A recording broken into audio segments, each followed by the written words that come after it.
ٲخرس پٮ۪ٹھ وٲتۍ أسۍ یَتھ نتیٖجس پٮ۪ٹھ کہ ٹینسیز گوٚو کیٛاہ؟ A tenses is the form of verb which gives us time of action or a state. That means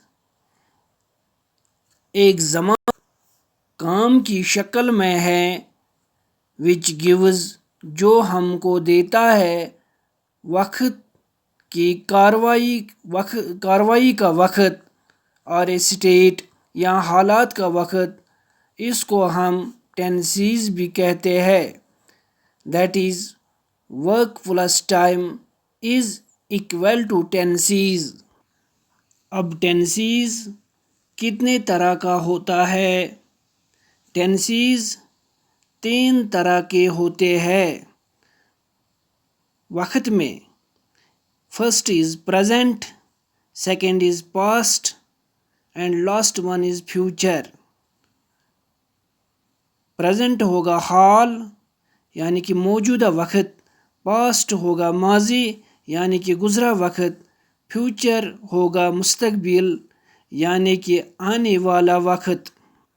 present کو بھی 4 ٹائپ ورک میں، پاسٹ کو بھی 4 ٹائپ اور فیوچر کو بھی 4 ٹائپ. یعنی کہ پہلے ہم دیکھیں گے پریزنٹ میں کیا کیا 4 ٹائپ ہے.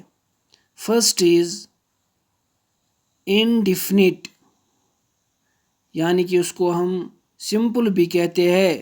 دوسرا ہوگا کنٹینیوس، اس کو ہم پروگریسو بھی کہتے ہیں. تیسرا ہوگا پرفیکٹ.